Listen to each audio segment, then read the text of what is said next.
Hello, everybody. Welcome to Power Bomb Mania.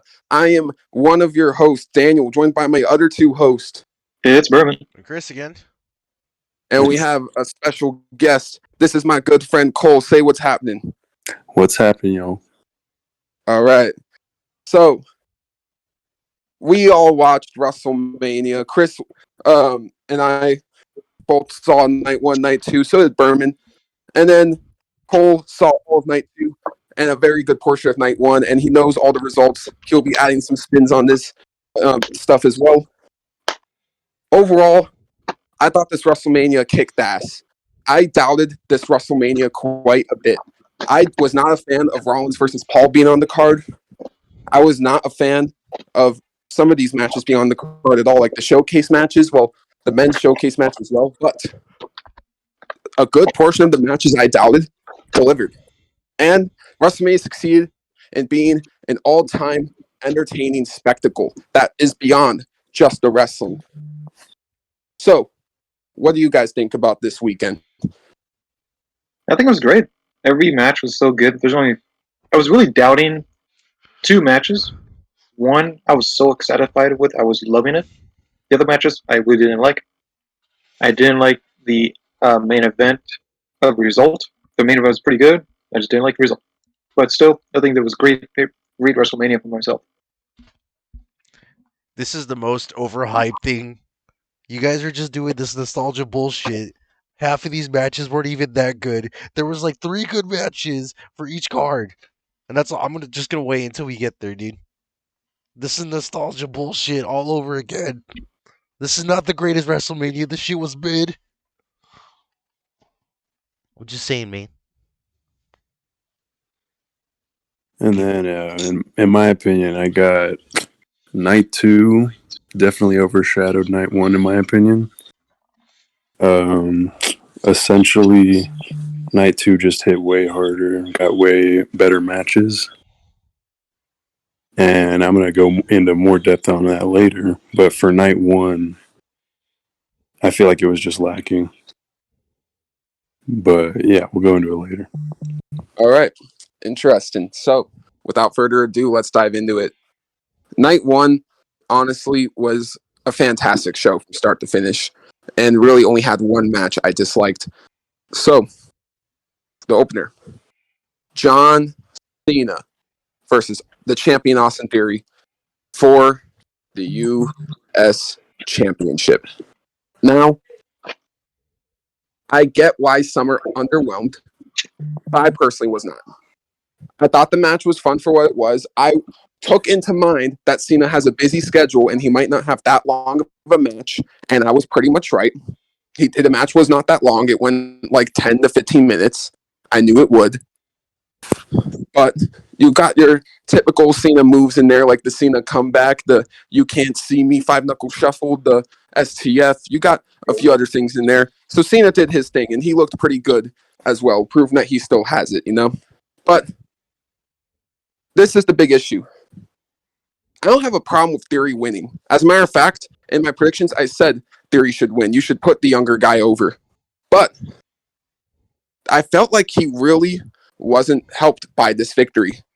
He kept biting, and when John Moxley bites, right, he does it to make his opponent suffer when he's already beaten the shit out of them. But when it comes to this other dude, he literally did it to escape near losing situations. It made him look like an absolute bitch. And it just made his victory feel very non-legit. And then he even tapped out when the referee was out. So when you think about it, Cena basically won if the ref was awake. So did Theory really win anything here? No. No, he didn't. And you can't even really say this protected Cena. Cena doesn't really even need protecting. Why did Theory have to cheat to beat John Cena? I don't get it, bro. And if you want to establish good champions, and, this is what I'll say. People bitch about Roman cheating and shit, but Theory literally does it so fucking much that I'm shocked nobody's talking about that. But whatever, dude. The match was good. The match was fun, in my opinion. I just thought the way WWE went about trying to make Theory look strong actually made him look weak. So overall, good match, though. 7 out of 10. Yeah, for me, I gotta defend a lot I think to me, Austin Theory was in the match. To me, this fighting was kind of like, it's like a mind game. He's just doing that because he's trying to get John Cena angry and make him lose, make mistakes, which is kind of how he was kind of thinking about it. And I kind of defend him with his cheating because to me, I like heels who cheat by themselves. If they cheat with other people, that's annoying and pisses me off a lot. But if it's a heel who does it on his own and just does it with no one around his corner, that's perfectly fine. I think that's a great heel. Right now, MJF is doing that perfectly without anyone. He's just doing it by himself. He does it perfectly. I think Austin Theory is doing it perfectly too with him. He doesn't need anyone around him. To me, I think this is actually a great showing to me. There's a few parts where like, yeah, he was doing the five moves of doom. Yeah. To me, I think Austin Theory is great. I think this match was probably a 7.5, maybe an 8. Damn with the positivity. I'm sorry, guys, but this is a weak opening. The only thing that Austin Theory and John Cena did were like the 5 same moves with Cena just spamming the shoulder tap, and as well as Austin Theory just doing the same damn thing. This was honestly the most boring opener I've ever seen to WrestleMania, and I don't care if it's John Cena. I get it. He's a little old. But if this is the type of wrestling quality we're going to get for WrestleMania for Legends, just as him, maybe he should just stay retired because this shit was ass. It belonged on an episode of Raw. It did not need to open for WrestleMania. It was boring. It was predictable. And you're telling me that Austin Theory is going to win with a cheap shot? Like, come on, dude. Like, if you're going to build him, at least make it a decent match. I expected an 8. I got something that was mid. I'm done. This match sucked. It does not deserve all the praise it gets. A 5. What do you rate it? A 5. Okay. All right, I'm gonna have to go with Chris on this one because Austin Theory, John Cena on paper, it should be battle of the generations. Like we've grown up with John Cena as a legend. Austin Theory, new up and coming monster. He's dominating. He's written to be a shitty acting character, and it lands so well. I hate the motherfucker, but I can't deny how good he's doing. But it was a very predictable match. Knowing John Cena's not really in the wrestling business anymore and more focused on Hollywood projects, they were going to give Austin Theory the fucking title. There's no ifs, ands, or buts about it. I do agree it should have been on Raw or anything else, but this was not a WrestleMania opener, and it was subpar in my opinion. So even though I didn't see the match, I would rate it as mid. All right. So, like, just from hearing from the results and stuff, you would rate what you've been hearing as mid. Yes. Okay, Easy fair. mid. All right. So now let's move on. Men's WrestleMania showcase match: Braun Strowman and Ricochet versus the Street Profits versus Alpha Academy versus the Viking Raiders. Man, I thought this was great. You got things for literally everyone. You know, you got Otis's taint sweat for the ladies out there. You got Chad Gable's rolling suplex to Braun Strowman. That just looked mad. You had Angelo Dawkins stop the Strowman Express. That was glorious. And, you know, you had Ricochet doing his flippy stuff as usual, but doing it like no one else can because he's goddamn Ricochet and he's awesome. So, yeah, I thought this match kicked ass and I thought it was great. And hey, if the Street Profits get a tag titles opportunity from this, then you know what? There's no reason for me to complain about this. I just wish it was kind of clarified that it was a number one contenders match. But you know what? Whatever. Overall, I'm going to give it an 8.5 out of 10. The Street Profits get the win. And you know what? They've been kind of on the downfall since the summer. They haven't really gotten many wins. So you know what? They needed this. It's fair. Yeah, I think this match was fun. I was really hoping for her the best, and I was thinking too that this is not gonna be a fun match, but it was working. And I gotta say too that they did kind of announce it more on the kickoff. If you watch kickoff, they said that this showcase match is pretty much showing a contenders match more or less, and it was interesting. So at least it's a contenders match, which made it more worth it for to watch. And I really liked it. It was very good how they did this freaking Alpha Academy, the Braun Strowman Express, just doing that twice. It was really fun. I like the finish to me of the match where Angelo Dawkins caught him in with the double knees and then went for the Montez Portis frog splash on it. It was pretty interesting how they did that. It'd be cool if they did that as a finisher more often than not. That'd be interesting to see. But I think this match was pretty good. I would say an 8 for me. Yeah, I'm honestly in the same page here. Excuse me, just for the fact that I thought this match was gonna be kind of a throwaway, and I didn't really expect much from these competitors. But I was dead wrong. It was probably like one of the most funnest matches I saw on day one. Definitely, I want to give a shout out to the Viking Raiders because they're a joke, but they actually kicked a lot of ass today. And then Braun Strowman was also great. He was a beast. I like his little train move that he was doing outside the ring. And Chad Gable and Otis just kicking ass too. And the Street Profits always coming through. So hopefully they can push the Street Profits or the more of the tag team division upcoming for the next pay per views or whatnot. But this is a pretty good, solid match. I'll give it an 8.5 as well.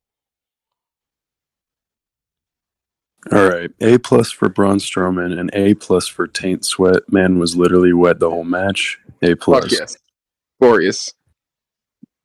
Now, let's move on to the celebrity match. Seth Rollins versus Logan Paul. Now, you all know me. I think Logan Paul's a scumbag. I really, really do. But this is going to be the one time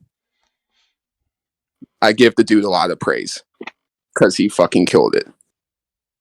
And he wasn't Eugene for once, who just did everyone's fucking finishers. So it was really cool. And, you know, you had Seth Rollins finally get a big win. He's been on such a huge losing streak for so long. This feels right. This definitely feels right. And, you know, you even got Logan Paul mimicking the Shawn Michaels entrance from WrestleMania 12. That was funny. And you also had him come up with a prime bottle. And, someone dressed up as a prime bottle, which we'll get to in a sec. But, yeah, there were many, many great near falls throughout the match. And then I forgot to mention Seth Rollins' entrance, where, he came out kind of looking like a certain Mr. Smith card piece of crap, but that's besides the point. So, KSI ended up being the one in the prime bottle. And yeah, the crowd popped for it, and I popped for it. I've been a longtime Sidemen fan, and KSI is actually someone who is likable, someone who is actually undefeated in boxing. So if you wanted to book him strong, you could. Just some things that had to be mentioned there. But yeah, you had KSI help Logan. Logan was about to get hit with a devastating curb stomp, but KSI saved him temporarily. Just for KSI to basically get put through the announcer's table by Logan Paul when they had Seth Rollins set up on it. Seth put KSI on it when Logan wasn't looking and spitting out prime in the air. And Rollins got a great near fall with the pedigree. That was great. And Logan hit his finisher, the frog splash, for a great near fall as well. But the match came to an end with the curb stomp. Glorious. Simply glorious. I'm going to give the match a 9.5 out of 10. And honestly, the match was so good, it made me realize that, you know what? Maybe Seth Rollins can be a guy that could dethrone Roman. Maybe that can be a conversation. Yeah. I mean, this was a great match. I was expecting so much from Logan because I know I loved him in live grand matches because he's so good as a wrestler. No, I know he is a bad person in real life, but he is a great wrestler. He takes on so much, and I think this showed him how good he is, and he can be a good champion, either United States, Intercontinental. He could be good. Just imagine Austin Theory versus Logan Paul. That sounds really interesting to watch. So I really love this match. That KSI popping out was very good. It was probably the best showing of Logan Paul yet. I gotta give this definitely 9.5 out of 10. And same here. It's probably one of Logan Paul's strongest match, just due to the fact that it was a good showcase, and then these two had good chemistry. Like, yeah, you have Seth Rollins being like his heel self, like always, like out there and just kind of crazy. He was the baby face. What you mean? He's always the heel, and you gotta just accept it. Nah, Logan was the heel in this feud. No, Logan didn't do anything wrong, but that's for another video. He called the people in wherever city he was in a couple weeks ago idiots. Because they are, because of the shitty ass booking, and they're gonna not let my boy Logan Paul fight for the WrestleMania title. Hey, do you guys think Logan Paul should fight in the main event of WrestleMania next year? Sounds fun. Fuck you, Actually- Danny. Yeah, fuck you, Daniel. Listen, I don't want Logan Paul touching that main event in a million years, okay? Listen, man, when we get to Okay, day I'm with two, you, Danny. I was asking that sarcastically, Cole. What you mean? point being, it's a 9 because I want to talk about the next match. All right, well, Cole, what do you think about this match? Because we all know you actually saw this one. Yes. Okay. Now we're getting on to matches I've actually seen. First one of night one. Really great match. You can't deny how entertaining it was. Even if you weren't even paying attention, the whole match, the intros alone were having me smile ear to ear. Like Logan with his intro, Seth Rollins especially getting me hyped. Then the actual match itself, extremely good wrestling, KSI cameo, everything was just fun, just point blank fun. And in terms of rating, I'd have to give it a 9. It was just a really good match in general. And then going into this match, I was trying to debate who would be the winner, and it wasn't that clear. My heart said Seth Rollins, but my brain was saying Logan Paul. Ended up my heart being right. So overall, really good match. Hell yeah, man. Next up, we get to Becky Lynch, Lita, and Trish Stratus versus Damage Control. Now, this one, I have a feeling someone's going to shit all over. But before we get to that person shitting all over this match, we got 2 other people to talk about No, it. What? You want to talk about it now? no, Okay, I'll just go. I'll go third. It's fine. All right. So, yeah, this match, man. I thought it was a fun, nostalgic 6-woman tag team match. That's at least how I took it. Now, Lita looked slow in the ring. I know, folks. And I know a lot of you guys were not happy with Lita's performance. I understand. But this is what I'll say. Her moves, she didn't botch, right? Her moves were innovative. The only real issue is that she was slow. That's really the only issue when you think about it. Trish looked like $1,000,000. She can definitely still go. She proved it. Becky and Damage Control, they all played their parts very well in this match. And, you gave the baby faces the win, which, yeah, great. I felt like the story kind of called for the baby faces to win since this has been going on all the way back at SummerSlam. It just made the most sense for Becky to win in the end. So, this is what I have to say about Damage Control.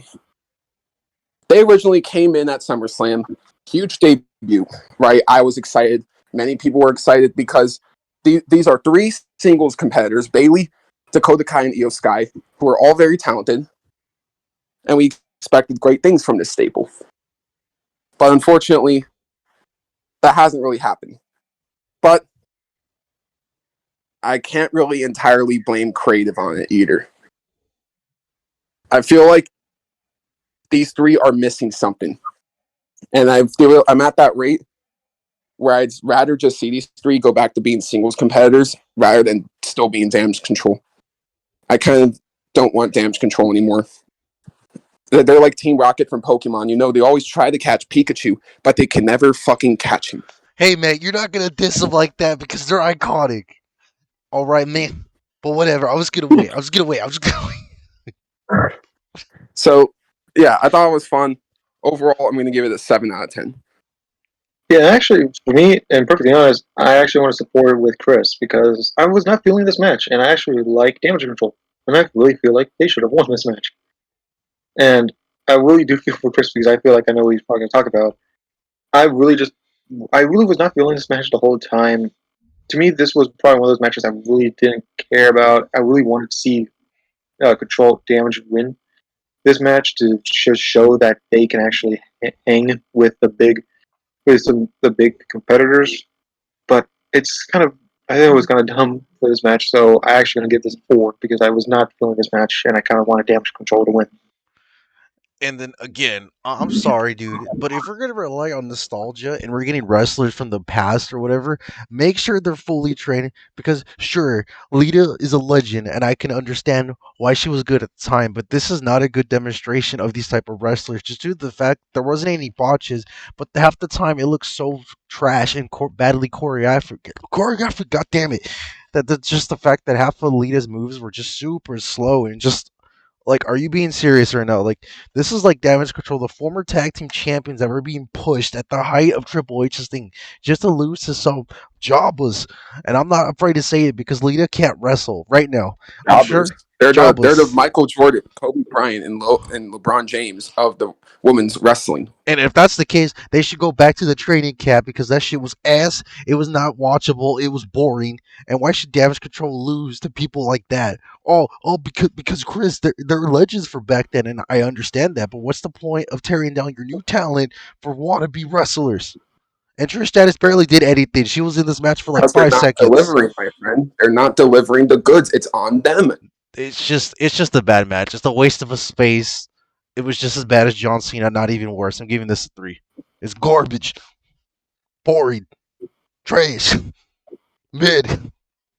Okay, I'm done. Stinky.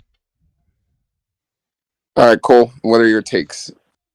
All right. In all honesty, this is one of those matches that I absolutely have no knowledge about nor really care about. So we can just go to the next match. All right, bet. AKA one of my favorite matches of either nights. So we'll talk more about that in a bit. Yeah, I can agree with that one for sure. Rey Mysterio versus Dominic Mysterio. This was awesome. This made me smile. I was really happy about this. I really was. And man, I'm just trying to collect my thoughts right here because there's a lot. There's a lot to say about this one, man. Dominic Mysterio has definitely trained more these past 7-8 months because back when he betrayed Rey Mysterio in Edge, right? He had like this skinny fat thing going on, and his arms weren't that big. Like he looked not good. I'll keep it that simple. But he's clearly been putting effort. He's been training more, and honestly, it looks like it has all paid off. So he clearly has improved in the ring, and it shows through this match. It's either that, or he just has really good in-ring chemistry with this father, because this match hit. Rey Mysterio, at almost 50, being able to do what he does is fantastic.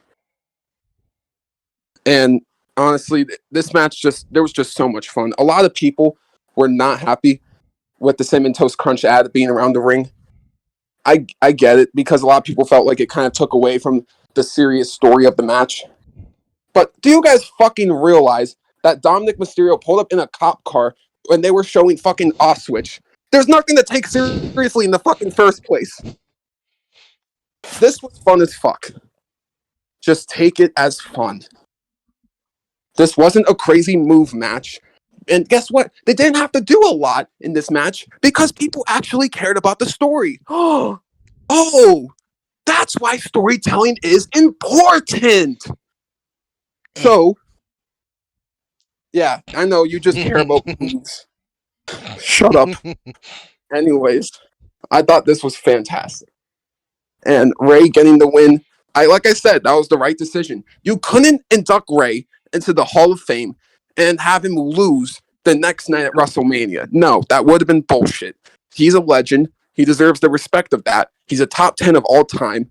Dom, they're not going to put the world title on the guy yet. There would have been 0 point to have him win. They made the absolute right decision. And you could say, well, what about the mid-card title? Well, Ray shouldn't be losing to a fucking mid-carder then. So, yeah, that's all I have to say. Honestly, Bad Bunny getting involved was fun as fuck too. Latino World Order, Legado del Fantasma, whatever you want to call them now. They getting involved too was great. The fight off the Judgment Day. Because Dom was going to hit Ray with the chain, and Bad Bunny's the one who saved him. So think about it like this, right? There's 3 men on Judgment Day, which is Damien, Finn, and Dom. And now Rey Mysterio could have Santos Escobar and the man who's on the poster in Puerto Rico of Backlash next month, Bad Bunny. 6-man tag. Run it. Let's do it. Overall, 9 out of 10. This was just fantastic. Yeah, to me, this was a very fun match. I love the entrances, the Dominic Mysterio coming out in a prison van. Very cool. I think it was very working. The mask that Dominic was wearing was the Rey Mysterio Jr. mask. And Yeah, that was sick. That was a really good. I loved it. And Ray's entrance was touch. Yeah, Snoop Dogg coming in with freaking him was so good. I mean, I don't know. And no one's talking about the freaking mask that Dominic was Rey Mysterio wearing. That was a good, nice mask. It was really cool how he looks. It kind of was a very hard helmet mask, really. I really like that type of helmet that Rey Mysterio was wearing. No, more like mask, but I really liked it. And I think he's using it more often than not. I really like that. This match was so fun. I love the Rey Mysterio pulled out belt and just starts whipping his son in the butt. It just made me laugh so much. It worked so well over this like, family business. Or like Dominic Mysterio splashing his sister in the face with some water. That was so interesting. I think this match was so fun and just so good at doing the storytelling, just being a complete great match. I think it was too perfect. Definitely 9 for me. And I'll give it a 9. I'll let Cole take this one, man, because I know you love this match, right, man?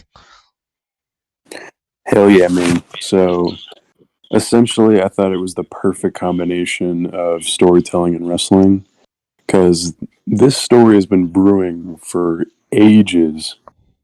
Once Dominic was lashing out like a little bitch, I knew Rey Mysterio was the one who had to put him in his place. It was executed perfectly, in my opinion. The outcome with Rey taking the win, perfect way to end the story. We'll see how Dom's character is affected because who knows if this will continue? Who knows if he'll finally be a good son? The in-ring chemistry was fantastic. Involving the family on the sidelines every now and then was a good way to feel that thrill. It was just a lot on the line, in my opinion. It was really good. Rey Mysterio is also one of my favorite wrestlers, so there's that. But if I had to rate it, I'd give it a 9.5 out of 10. This was fantastic. I had a lot of fun watching it. A lot of fun reading up on that story again. It was just enthralling. Now, this next match, me and Berman are going to have quite the debate here. I'm getting my popcorn. SmackDown Women's Championship match. Charlotte Flair versus Rhea Ripley, the 2023 Royal Rumble winner. Oh, God. This sucked. This fucking sucked. All right, let me explain. First, you got Charlotte Flair complaining earlier on in the day about her and Rhea not being the main event of WrestleMania because get this. The men who have won the Royal Rumble have all been guaranteed the main event of WrestleMania. All 36 men have been guaranteed the main event of WrestleMania. But do you guys want to know a fun fact? What's that, Chief? I looked up every single man who won the Royal Rumble, but didn't main event WrestleMania. I'm going to copy and paste this list right now just to prove my point. And I'm going to say this list as I go along. 1998, Hacksaw Jim Duggan. 1989, Big John Studd. 1992, her own fucking father, Ric Flair. 1995, Shawn Michaels. 1997, Stone Cold Steve Austin. 1999, the very man who even owned his own company, Vince McMahon. Rey Mysterio, 2006. You know the story where he did it for Eddie? Yeah, that didn't get the main event either. Oh, Undertaker? The greatest phenomenon in wrestling history? He didn't even get the main event either. Oh, what about the face of the company, John Cena? He didn't get the main event either. What about Edge? He didn't either. Randy Orton, Shinsuke Nakamura, Seth Rollins, Alberto Del Rio, and Sheamus, making it 15 out of 36 men. That is over 40% of the male Royal Rumble winners who did not main event WrestleMania. Shit fucking happens. If your story sucks dick, don't get fucking mad that you're not in the main event. This story sucked. The 6 build was fucking garbage to this match. And I said that in my preview. And this match was just as much suck as I thought it would be. Literally, the match after this, which was a joke, was better than this. They literally could have taken out shit in the ring and it would have been better than this. This sucked. Then you had the one spot where Rhea Ripley did that German suplex on Charlotte and Charlotte fell flat on her face. Jesus fucking Christ. Like, this was a snore fest. This was 23 minutes when it should have been a 30-second squash to establish Rhea Ripley as a threat. Rhea Ripley as someone not to be messed with. She's been beating up men for months, and she struggles to beat Charlotte Flair? Give me a break! Overall, 3 out of 10. Fuck this garbage. Yeah, man, you hate it. I don't love this match. I don't care anyone. And I really don't care her opinions of that. I just really care about the match. To me, the build was not a bad. I'm okay with it. It's pretty much just more like brawls all the time. It's pretty much just, it went back to from the original WrestleMania that she lost against Charlotte Flair. That's pretty much the whole build up from it. And I think it was just interesting. And I love the match myself. I think all these great moves have they're just brutal German suplex. To me, that would just look messed up. To me, I love the match. I thought Charlotte Flair was going to win that match completely. I thought at some points I thought she was actually going to lose. To me, this match was actually very fun. I love this match. It was probably number 2 out of this whole, maybe number 3 maybe out of this whole night. To me, that was a really great match. In the finale, the riptide from the top rope, perfect ending. I think it was great. And I can't wait to see more from it. Definitely for me, I say 8.5. And I won't be as harsh as Daniel, but I do agree this is kind of a waste. Charlotte Flair should have just put over Rhea Ripley in this sense, but this match was very like mid. It was way too long for what it needed to be, and yeah, it was fine. I'm like it is what it is, you know. I know Charlotte Flair wouldn't have the balls anyways to even put up anyone. Bitch. That The botchy bitch couldn't do the fucking job. Yeah. Point being, at least Rhea Ripley won, so I'll take it. But I'm getting to the point where it's just kind of stupid why Charlotte Flair even have relevancy at this point, because she's basically the next Brock for the women's division, just kind of refusing to put over new talent. And it's just like, dude, come on, you literally have nothing to gain from this. And Rhea Ripley was built to be a beast, taking on men and women too. It should have been at least like 5 minutes or less, but whatever. I'll just give it a 5 for what it is. It wasn't horrible, it was just kind of like meh. I'm just gonna shit on Charlotte Flair just because of how shitty her character is. Never been a fan. Never changed in the entirety 9 years she's been here. Exactly, no development at all. Her father's the goat, but he raised a shitty child. Nepotism baby, plant. Yeah, Yep. nepotism baby. Easiest career of her life, and still has the gall to complain. Little bitch, cry, seethe and cope, die. Fuck you, Charlotte. I don't care. Facts, absolute facts. Fuck you, Charlotte. You fucking woke ass. Oh, we need to be Gen Z. We're release the Gen Z ass bitch. Fuck you and fuck your propagandas. Oh, the women need the main. No. Shut the fuck up. 10 years ago, women didn't even get to main event Wrestlemania. You bitches are fucking lucky to get the spots you get. Yeah, Be fucking grateful. And even on the topic of Charlotte, she is the last bitch to deserve this spot. I don't know what she's complaining about. There's easily 10 plus wrestlers better than that bitch. She sucks. 50. Fucking 50. Yeah, I don't think I'm gonna be defending Charlotte at all, but she should not be doing that stuff. It's just she's just a complaining crybaby, just like what's that guy's name? Jonathan Gresham. Yeah, Jonathan Gresham. Yeah, exactly. Yeah, these pretty much the exact same. Those two crybabies. If she wants to go to AEW and go with her husband. If you really care about anything, just go with your husband. Just be with him for the rest of your life. I don't care. To me, I love Rhea Ripley more. This is why I really only watched this match because of Rhea, because I think she fights anyone she fights against, it's a good match. Anytime Charlotte fights against anyone, it looks like a bad match. But because Rhea Ripley is there, it made it a good match. That's pretty much why I thought about this whole thing, and that's why I like this match, just because Rhea Ripley did a pretty good job. So that's for me. I'm not defending Charlotte Flair whatsoever. Yeah. I think we all have the same thoughts. You, Chris? Yeah, same here, Chief. All right. Now, this next spot was stupid, but it was still better than the last match we got, so let's talk about it. Pat McAfee versus The Miz. I'm not going to rate it, because this was just a lot of fun. The referee didn't even follow the rules either. He was just like, fuck the rules. Just go ham. And it was kind of funny. You also got George Kittle from the 49ers to get involved.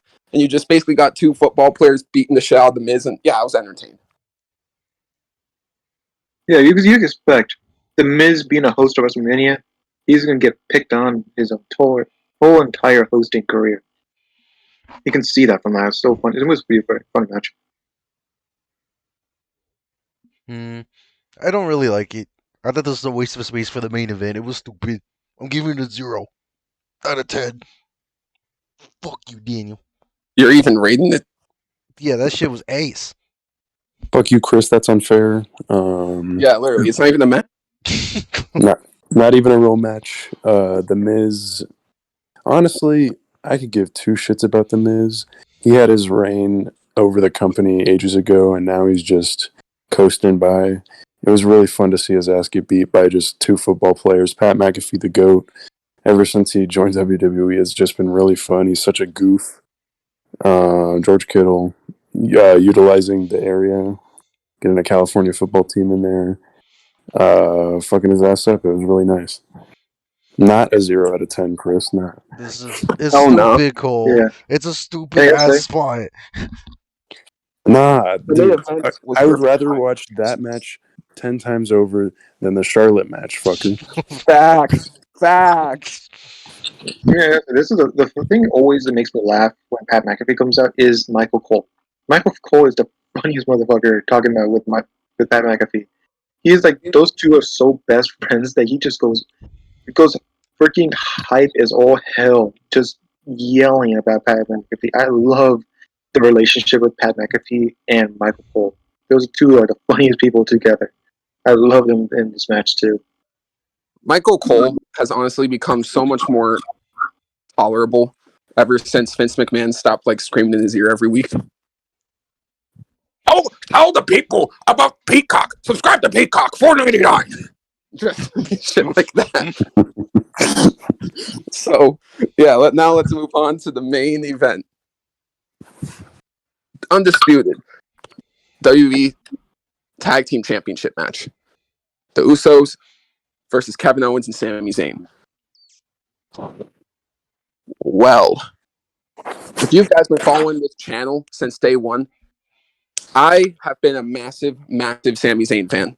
Sami Zayn has been one of my favorite wrestlers out there, and I had to defend him against my two co-hosts a lot back then when the channel first started. But over time, he won them over. And why? Because I like I said, Sami Zayn is awesome. And this WrestleMania was about him. WrestleMania Night 1 was the Sami Zayn story being completed. That's what that was about. He is the first Muslim in history to main event a WrestleMania. Again, breaking more barriers. It's lit. It is fucking lit. And as for the Usos, it's their first main event in WrestleMania history. They've been in this company forever. They have deserved one. And Kevin Owens, back-to-back WrestleMania main events. And only like 10 people or less have had back-to-back WrestleMania main events. So yeah, Kevin Owens has solidified himself in that regard for sure.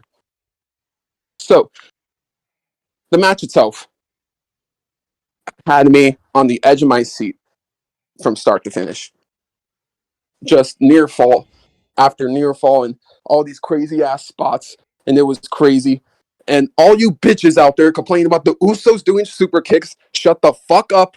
It literally made the match better because it inflicted how they were pissed off at Sammy for being betrayed, and they were taking their frustration out on Sammy, and they wanted to make Sammy suffer in this match. They wanted to make him suffer. And the parallel is kind of similar to when Roman Reigns kept hitting the spear on Jey Uso in their matches. That's at least the vibe I got from it. And then you also got, the Usos hitting a double Uso splash and KO. Sami Zayn being the first person ever to kick out of the 1D. Just crazy stuff throughout the match. And yeah, it was perfect. Sami Zayn got his moment. And the ending, you couldn't have written a better ending if you tried. Sami Zayn Haluva kicked Jay once. And Jay was falling, but Sammy caught him. He let him know that no matter what, no matter all of this, after all of this, he'll love him forever. He picked him up. He hit a second Haluva kick. Jay was about to fall. Sammy picked him up again. Jimmy tried to stop it, but he got hit with the stunner. And Sammy hit Jay with a third and final Haluva kick. Cover 1, 2, 3. This is wrestling when it's perfect. You can't do much better than this. You really cannot. I think this is one of the best tag team matches of all time. I really do. After saying on it, it's really a classic I'm going to watch over and over and over again. This was the best match of the entire weekend, and honestly, it's up there with Omega versus Ospreay for me as the best match of this entire year. I loved it. I really fucking loved it.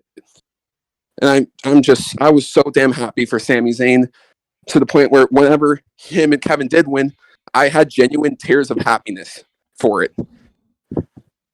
And that is very rare when it comes to wrestling for me. Overall, if it wasn't obvious what the score was before, it definitely is now. This shit is a 10 out of 10. Yeah, to me, this was a great match. And I say back too is that I was never hating on Sami Zayn. I hated the character that he was playing a lot, but his character progressed, got better and better. Now I was like, oh wait, I'm okay with his character. But I loved Sami Zayn original NXT and when he came out. But I was thinking like, oh, WWE's not using him right. Now they are using it perfectly. This was a amazing match. Definitely worth it out of a 10 out of 10. This whole match just really was. Same thing as Danny. I was out of my edge of my seat waiting. I was thinking, oh no, Uso's gonna win. Uso's gonna win. But no, all these like saves. The 1D kicking it out. He's trying to go for the avalanche 1D, which is brutal too. The power bomb. Was it? Yeah, no, it was like a side slam power bomb. Side slam through the table. That was just brutal too. Kevin Owens just got right back up and just. It was really fun. I think this was a great main event and one of the best, definitely one of the best matches of the year, definitely. Definitely, I can't say anything else. I think this was a great ending for night one. 100%, 10 out of 10. And you see, this is the actual main event of both nights because literally Daniel was right because for the longest time I fucking hated Sami Zayn. I couldn't take him seriously, but over time as his character developed more and more, I had a root for the guy. You know, it was a very good chapter, closing chapter, and a very great passing of the torch because Kevin Owens and Sami Zayn were friends, and this is good storytelling. It's like, yes, I will admit, Daniel, storytelling is perfection, but not only was the storytelling perfection, the match was overall great because there's many awesome shots of throwbacks from previous matches, like for the War Games examples. I saw like a little thread on Twitter comparing like how essentially like Sami Zayn was being treated by Jey Usos and being held like barely breathing or whatnot, and it's just so Yeah. damn good, man. Like it was a perfect storytelling ending. Like I'm surprised they even got that far because with Elimination Chamber, that would have been so perfect for Sami Zayn to get the torch. But you know, we'll get there. But this is amazing. 10 out Yeah. of 10. And one more thing I like to add on: the ending was also the same exact ending as Sami Zayn versus Kevin Owens from Battleground 2016. Another beautiful reference right there. Any thoughts, Cole, man? Here's what I gotta say. So just like Rey Mysterio and Dominic Mysterio, this was very narrative heavy match. Like all of you have said before, the storytelling was immaculate. It was very well set up. And unlike you guys, I actually like the match more so for Kevin Owens. I will ride that man's meat till the day I die. He is one of my favorite wrestlers in the modern age. Just very satisfying moments for both sides. And speaking of the narrative again, this opens up a lot of doors and is probably a little cog in a very big picture. And I just can't see, or I can't wait to see what stems from this. Very entertaining match. 9.5 out of 10 for me. I really enjoyed it. For sure. And honestly, this was actually also the first ever tag team championship match to main event WrestleMania as well. Crazy in that regard. But the video I saw where the Usos were walking out of WrestleMania without the titles, and they were just like walking up the ramp slow, beaten up, depressed, and it was just like, wow, it really happened. You know, after 600 days, the Usos really lost those titles, and it feels huge. It just feels so bizarre, but at the same time, this had to happen. This was the right result. Sammy and Kevin needed this for their stories. It's all bittersweet in the end. The Usos had an incredible championship run. What did you guys think about the Usos' 600-day championship reign, the longest in WWE history? Great. Every match was great. It was not maybe one match was not that good, but every other match, amazing. They did probably one of the best jobs as a tag team out of anyone. Probably one of the best tag teams in the world, if anyone else can compete. Yeah, I could agree too, just for the fact that they're so good and strong. But to be fair, though, for like the past 2 years, the tag team division has been kind of lacking, and that's mostly on the fault of the writers, just because they buried so many people before, with the exception of Riddle and Randy Orton. But thank God they passed the torch, and we can finally move on. But you know, I'm just gonna save it until we get later on to the next part of the podcast because I got some shit to say, man. And for me, I love me some of the Usos brothers. I just like brother tag teams in general. My favorite tag team of all time, Hardy Bros. Can't go wrong with that shit.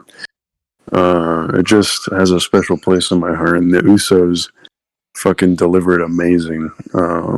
They've been such a good asset to this franchise.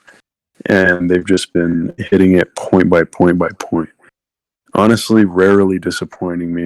And I don't think it stops here. They're just really, really good. Exactly. And I'm not going to spoil Raw for you, but yes, the story is definitely cooking for the Usos right now in this bloodline stuff. It's getting real interesting. So, night one, I overall thought was fantastic. I thought it was a spectacle. My overall score for it would be a 9 out of 10. The overall best wrestling show of 2023 so far. Yeah, for me, I would say 9 for myself too. I really love this one. It was really great. I'm just gonna give it a 7 because there's only 3 matches I actually enjoyed. So 7. Night one cooked for sure, but I'd give it an 8. In my opinion, doesn't hold a candle to night two, and that's going to be our next topic. All right, interesting. And I actually, night two was really good, but I actually think differently. I thought night one was the better night, but night two was still really good. Before we dive right into night two, what do you guys think of night two briefly? Great. There's probably only one match that really didn't need to be there. Everything else, amazing. It was really fun to watch. Yep, I actually preferred 9-2. There was only like 2 bad matches I hated. Well, I didn't even hate them. They were just okay, but we'll get in there. Definitely the better night. I thought there was one bad match, 2 decent matches, and then 3 amazing matches. So let's dive into them. The first match. I'm crushed, folks. Why do we have to talk about this? Brock Lesnar versus Omos. So my guy, Omos, us Omos sapiens are in the mud right now. We're really upset. The homophobics are celebrating. They're very happy with what they saw at WrestleMania last night, and it crushed me. It genuinely crushed me. I really thought about getting the gun.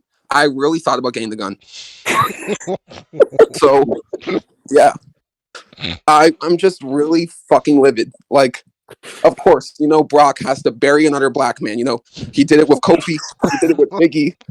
Like, God, I am sick and fucking tired of Brock needing to beat all these black people. Like, Jesus fucking Christ. I said it in the preview. Come out in the fucking Ku Klux Klan outfit, you fucking coward, and show your true colors, because that's really who you are. Jesus fucking Christ. And that's how we get But besides canceled, that- ladies and gentlemen. Thank you. But besides, besides that, almost got screwed. Bitch boy Brock, of course, had to, get his win. Get the fuck out of here, you stupid motherfucker. Just get your $1 million check and leave. That's all you do. Jesus Christ. Almost was screwed. This should have been his night. This should have been his moment. Homo sapiens were meant to rise. Homo sapiens were meant to tear the city down and be excited, not tear the city down and set it on fire. God damn it!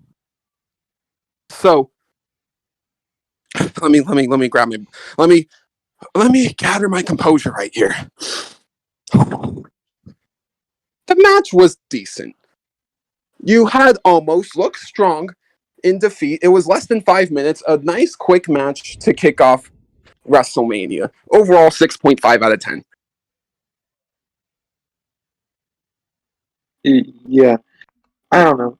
It was not that bad. I actually I thought the whole time Almost was going to win, but actually Brock Lesnar did a lot of things that actually was pretty fun. I think they did a good job to make Brock Lesnar win and Almost not look weak. It was really hard for Brock Lesnar to win. You can see he was struggling a lot, so it was pretty fun to see. So for me, I would say 6. Yeah, I say 6. And I'll just be fair. It wasn't the best match of the night. It's a 5. But did you really think that this almost wannabe Great Khali was gonna even touch Bork? I don't think so. You Called him the complete. fucking Great Khali. Shut the fuck up. You know what? Who do you You know what? think You're right. talking Because about? the Great Khali's better than almost. You fucking Homo sapiens, fucking woke ass No, the Great Khali SGWs wrestled as thought he had almost some is gonna dick up be his butt. Bork. I don't think so. Almost is a G. Almost is a G. No, he's not. He's fucking trash. It's just a meme. It's a meme. You know what? Stop being homophobic.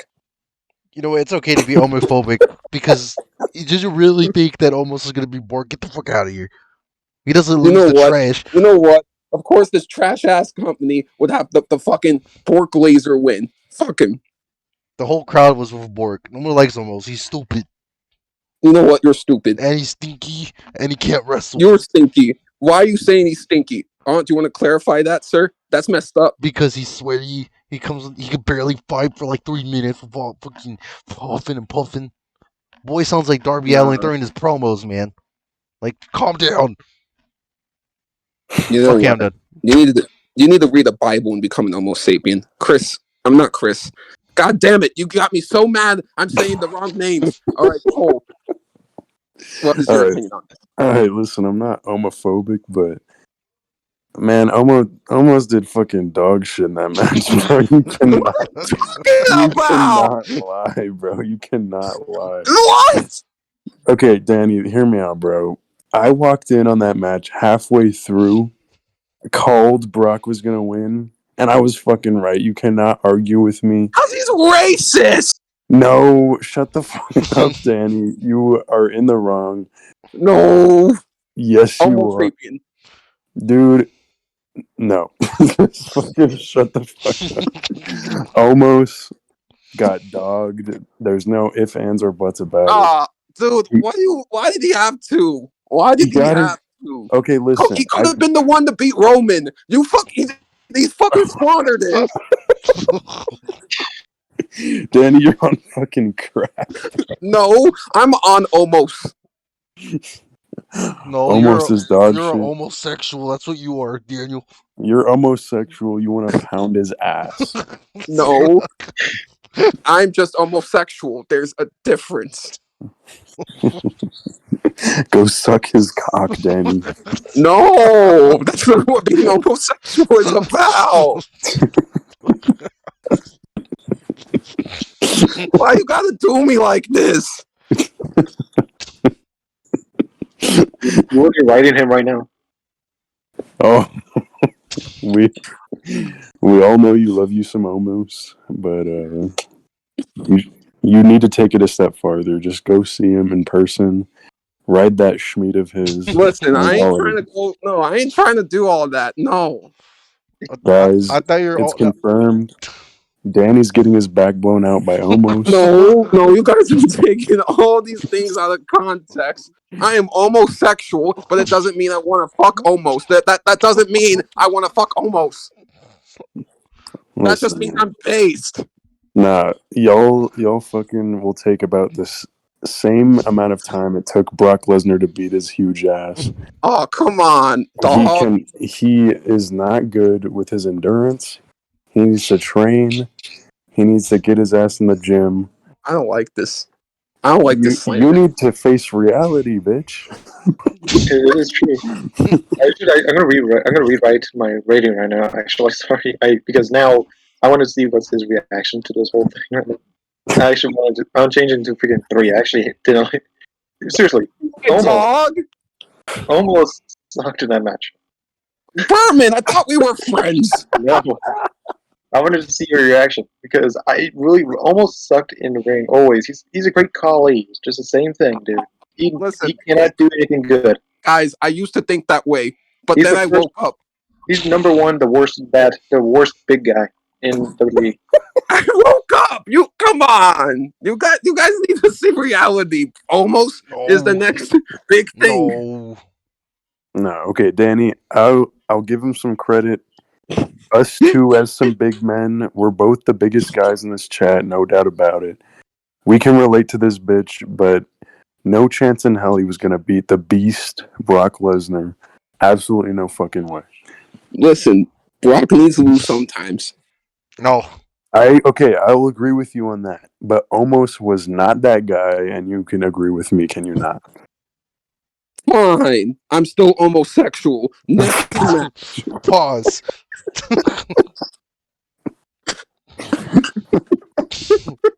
I can't believe we talked that much fucking smack about a main event fucking starter match. It's better than the main event, that's all I'm gonna say. Oh! Damn, shots fired. All right, next match. The women's WrestleMania showcase match. Yeah, there were quite a bit of botches. This was a bad match. I'm not really going to shit all over it. I don't really want to take too much time on it. It just wasn't that good. You know, Ronda Rousey and Shayna. I predicted them to win. They're the strong team. They probably should win. But the fact that they just literally did nothing in the entire match and got the win the way they did was just utterly underwhelming. I'm going to give it a 4 out of 10. Yeah, for me, same thing. 3. If anyone should have won that, really, it should be Liv Morgan and Raquel Gonzalez. Like, it's so stupid, and it didn't work, and everyone booed when Ronda Rousey and Shayna Baszler won that shit. It's definitely a 3. Yeah, it's a 3, dude. This thing sucks. That's all I'm gonna say. Man, a few words, Chris. I'm just saying, man. Okay. You know what? I'm just gonna say it.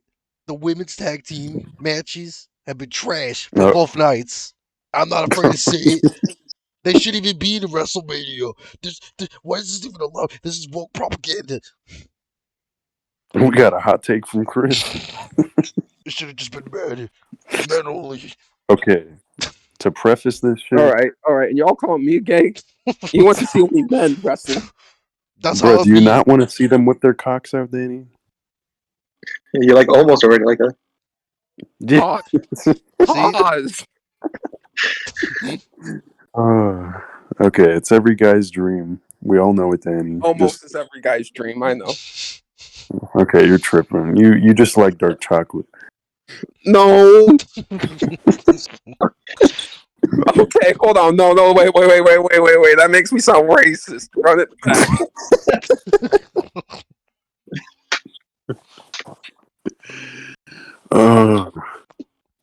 You like tall, dark, and handsome. That's your type. No. I just want to say No. how fucking retarded this match is. We're just talking about almost because nobody gives a shit about this women's trios Dude. match. In all fucking honesty, bro. I was gonna say, I'm gonna preface this shit with this was the worst match out of either of the two nights. Hands down, my opinion. That one bitch who beat Cancer, she was definitely deserving. It would have been an interesting way of winning a match just coming back from that. You talking about Liv Morgan? Yes, that bitch. But the fact that her and her other tag teammate and like that other team that is irrelevant were just phased out the second what's her face, Ronda Rousey's bitch ass got in the ring and armbarred that bitch. That was the weakest ending I've ever seen. Ronda Rousey was in the corner nap time until a little bit near the end, and then stole the win. Not took it, stole it. It was the stupidest match by far. Easy 2 out of 10. I hated it. The fact that we talked more about the previous match more than this one says it all. In all sense of the meaning of this word, it was easily a snooze fest. And that's all I gotta say. Let's move on to the next match. All right. So this next match I thought was the best match of night 2. Probably the second best match of the entire weekend for me personally. Gunther versus Drew McIntyre versus Sheamus.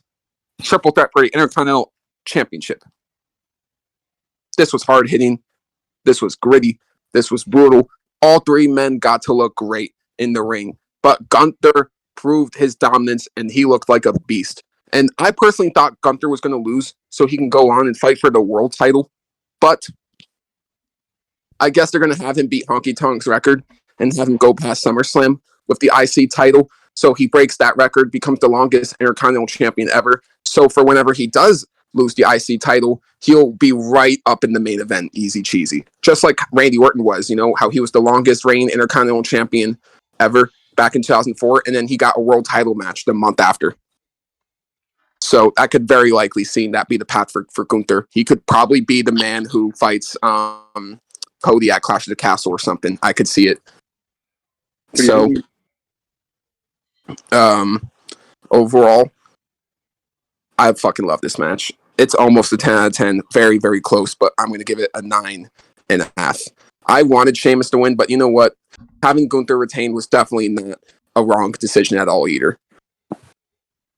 Yeah. This was a great I think one of the best matches of the night. I really was anticipating this match. I was saying, "Oh, this is going to kill the whole entire show." I was excited to watch this, and the entrances were nice. It was always awesome. I really loved to see all the fight. I love the 10 beats of the Balor. One, that combination with Drew McIntyre and Sheamus, where he just the chop and then the chest hit and just kept on going, kept on going. It was very funny. And then Sheamus almost went to 30 hits, but only got to 29.5 of hits on Drew McIntyre. It was so funny, and I loved the match. It was really great to see it. It was kind of weird to see the Mike's Hard Lemonade kind of around the ring, but I think it was even though it's not, you don't barely see it, it's still funny to see this match. I think it was just so freaking good. I really wanted Sheamus to win. He had so many chances to win, and I really wanted to see that. It was so awesome to see. But Gunther won, and it'll be interesting to see who can actually dethrone Gunther. If I had to guess, maybe Karrion Kross, if he's not out of the company yet, maybe he gets a title shot. Because that would be fun to see Karrion Kross versus Gunther for that title. That'd be pretty fun to see. But I really love to see this more of Gunther. But I think this match was great. Definitely 9.5 out of 10 for me. I'll definitely give it a 9.5 too. Just also too, it was kind of cool knowing that Abyss was actually kind of responsible for this match coordination. From what I also learned, because it was amazing. I didn't even know he was still around, even like the background, like training the wrestlers and whatnot. I'm so proud of it because this is definitely one of the best matches of the night. Just due to the fact that Drew McIntyre and Gunther were like pretty much going at it with the slap and whatnot. So it was cool. I'm gonna give it a 9.5. It's probably the best one of the night so far. All right, screw best match of the night. I think this was WrestleMania's magnum opus. I'm giving this a 10 out of 10. Easily my favorite match of the night.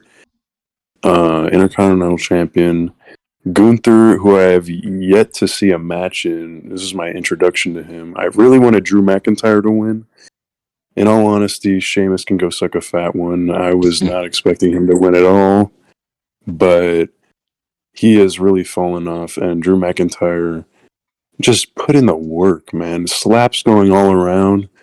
Gunther going crazy. Sheamus going crazy. I'll give him some credit. Sheamus went crazy. Those fucking 29.5 slaps that was mentioned earlier, that shit went hard. Everyone was cooking in that match. Talk about action-packed for sure. Really entertaining. Had a really good time watching. I was indeed satisfied with the ending, but it was just the journey to get there. Can't deny I didn't have fun. 10 out of 10. All right. Now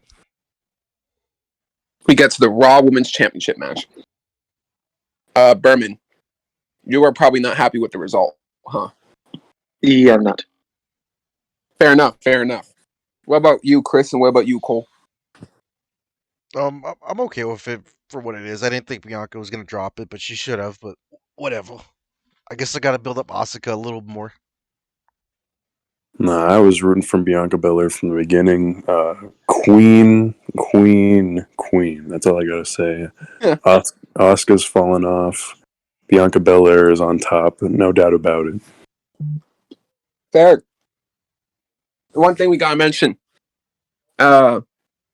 if you guys look at the extra check text channel right here, we're in Discord to give the viewers context. There is something interesting about Bianca Belair's entrance that I'd like you guys to look at right now, and I'll be talking about it as you guys look at it. So there was a huge, like, nice little dance with a bunch of Bianca Belair cosplayers, like little children. Really good dance choreography for being as young as they are. And yeah, they did the entrance. But the one chick who was like the head of the woman, her mom unfortunately passed away the morning of, but she still went ahead and did this entrance for Bianca Belair. It's honestly really powerful, and she's quite a warrior for that. And rest in peace to her mother, and my condolences go to that entire family. So I wanted to mention that before we dive into this match. Yeah, that's sad to hear. It is. So the match itself was amazing. Bianca Belair is 3 for 3 in outstanding WrestleMania performances. 37 with Sasha Banks, 38 with Becky, and now 39 with Asuka. I just thought this was incredible. You had so many great spots in general. And yes, I understand the frustration for people when it comes to Asuka not getting that moment. But at the same time, I feel like Bianca Belair is kind of killing it, and I'm really enjoying her title reign. And, it doesn't really need the end yet. I feel like you could get a few more matches out of it. We haven't done Bianca Belair versus Candice LeRae yet. I feel like that would be really fun. You could bring up a few women from NXT and have her fight them. That'd be pretty fun. I think there's a lot you could do still with this title reign. You could still get another 3 to 6 months out of Bianca, and I genuinely believe that. So, yes, I get it. I get the frustration for Asuka. I understand this. Her coming through with this new clown persona since the Royal Rumble feels like it could have really been her chance to, regain momentum. But the build, unfortunately, was just not good. And basically, there was no real reason, I guess, at the end of the day for Asuka to win. I predicted Asuka to win. I felt like she was going to win, but I'm okay with Bianca Belair retaining. And if Asuka has a rematch down the road with Bianca, who knows? Maybe she'll win that one. Overall, I'm going to give it a 9 out of 10. Yeah. For me, yes, I am really disappointed because I really wanted Asuka to win. And to be perfectly honest, and sorry, Cole, because I feel like you're the biggest fan of Bianca. I used to really like her. Now she's been falling on the wayside for me. I've been not really excited to watch a lot of matches for her because most of the time I've seen her do the exact same thing. Nothing really new from her to me. That's the always thing I always like. And the same thing with what's my the guy I always hate, Braun Breaker. It's the same exact thing to me. Is that he does the exact same thing. It doesn't do new things. Doesn't reinvent herself. Bianca, yeah, she did a little bit of new things that you don't see her very often to do. But still, she didn't do anything new. Don't get me wrong, the match was pretty good. I liked it. But it sucked that Asuka didn't win. That's my only bad thing that it really sucked. The match was fun. I did like it. I just don't like Bianca winning. To me, I would still give it I say an 8.5. I still liked it. It's just I didn't like the result. I mean, yep, same here. Now, I just want to go on a little tangent. I don't understand why people gave the credit for Ripley and Charlotte Flair when this was actually the better women's match because it actually had well, there wasn't much of a story, but at least the wrestling and in talent ring was a lot better than what it was. And I believe both competitors were at equal levels, just for the fact that I wasn't very bored at all with this entire match, and it was actually pretty solid. So I'm gonna give it 8.5. This is way better than Ripley and Charlotte, but whatever. I guess I'm in the minority because nobody cared. And it's stupid. I 100% agree with you, Chris. Bianca versus Asuka should be getting the praise Rhea versus Charlotte is getting. And I second that because if you compare the two, I honestly think the Rhea and Charlotte match doesn't even hold a candle, not even close. I mean, just look at the two wrestlers individually. You got Asuka, Japanese, going crazy, clown persona, probably the best design by far, in my opinion. She did really good. She surprised me because I remember hating on Asuka for as long as I can remember. And then you got Bianca Belair, queen, in my opinion, of the women's division. Absolutely dominating, basically Bobby Lashley of the women in wrestling. Jacked physique, insane influence, and that's just easily told by her intro. You got all those little girls doing their dancing, cosplaying, like Danny said. Like, it was just amazing to watch, and very sad to hear about the one of the dancers' mothers. But overall, really good match. I've been a Bianca stan since I've known about her. If this was Sasha Banks, it would have been a different story. I love her even more. I just think, in all honesty, black women are dominating the women's division in wrestling. They go hard, they go crazy, and they do not disappoint. And this night was just an exemplar of that fact. Bianca killed it. Yeah, Sasha Banks, now known as Mercedes Moné, killing it right now in Japan. Bianca Belair, killing it in WWE.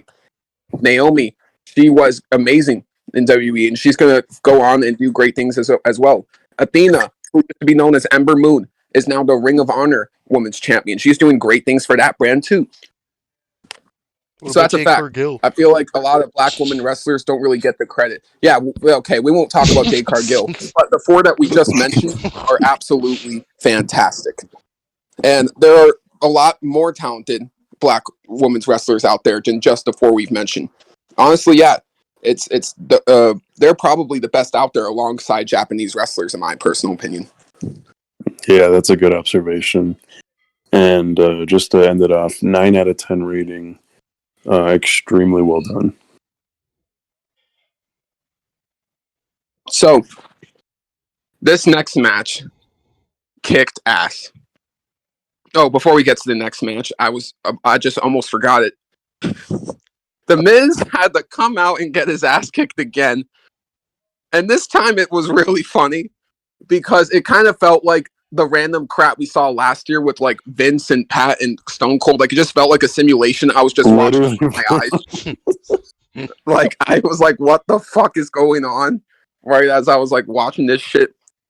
So the Miz and Snoop talking, and Snoop's like, hey, my bad, dog. You want to have another match? And Miz is like, no. But then you got the entrance music of Here Comes the Money, Shane McMahon, and I couldn't give two fucking shits. People popped, whatever. But yeah, the match began. And like father, like son. Literally like father, like I was gonna fucking say that. Tore his quads. I was gonna fucking say that, dude. Like father, like son. Like father, like son.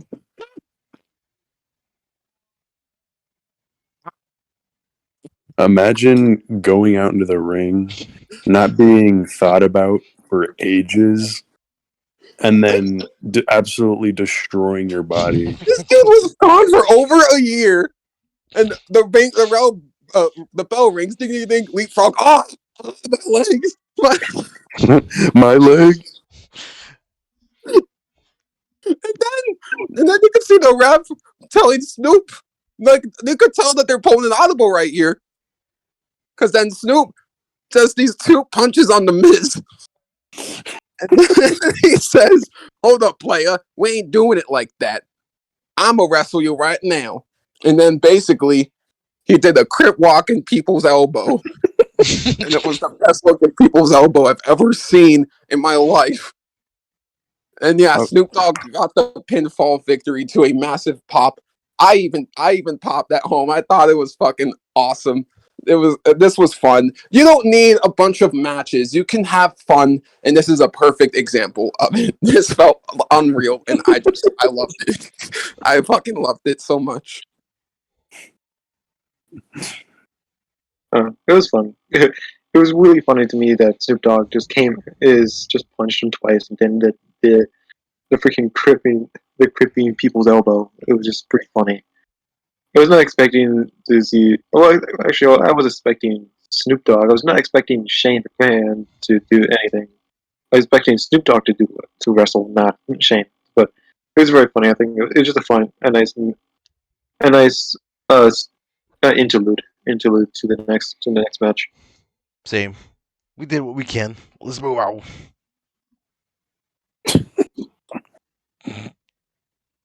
This is the In all most gangster honesty, shit. Yeah, Chris, you cannot elaborate to save your life. You But guys already said everything. What am I supposed to say? What am I else supposed to say? Trying out some cool, funny shit. Drugs out your opinion. You know what?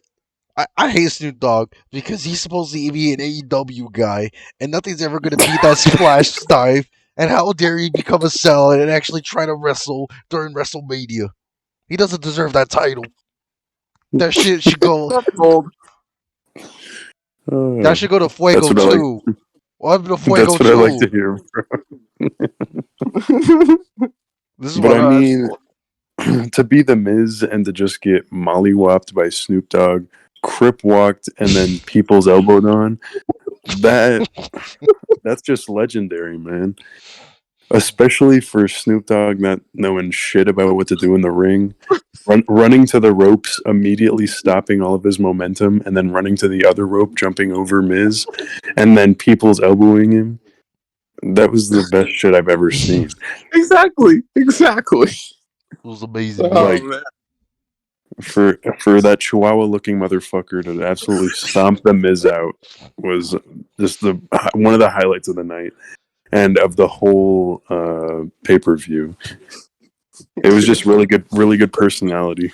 Imagine night one, you get your ass beat by 2 football players. Night 2, you get your ass beat by the old boss's son and Snoop Dogg. Or at least attempted to get your ass beat, because Yeah, true. that shit, when he leapfrogged over that bitch, I knew it was game over, because the second he landed, he started dying. I knew it. I fucking knew it, and I had flashbacks to that time Vince McMahon tried to do the same shit, even just getting into the ring, and absolutely died. No, yeah, him getting into the ring in that Royal Rumble 2005 when Cena and Batista tied. Yeah, Vince literally just entered the ring and he broke his quads when he stood up. Absolutely hilarious. Yeah. Yeah. All right. Now the Hell in a Cell match. Brood Edge versus Demon Finn Balor. Both Edge and Finn Balor had to go and find their demons to win this fight. But this was amazing. I thought the colored chairs and kendo sticks was a bit dumb. But that's like one of my only critiques about the whole match, really. I thought this stuff was awesome. Oh, yeah, and then another critique is that they didn't really utilize the cell that much. But, they kind of did. For one part, for sure. But outside of that, I thought this was an awesome match. You had Edge trap Finn Balor with kendo sticks in the corner of a cell, so he like ran from the apron and did like a cool jumping drop kick to him. That was pretty cool. And then you also had Edge attempt to do a coup de grace off part of the cell through a table to Edge, and that failed. But earlier in the match, I forgot to mention this.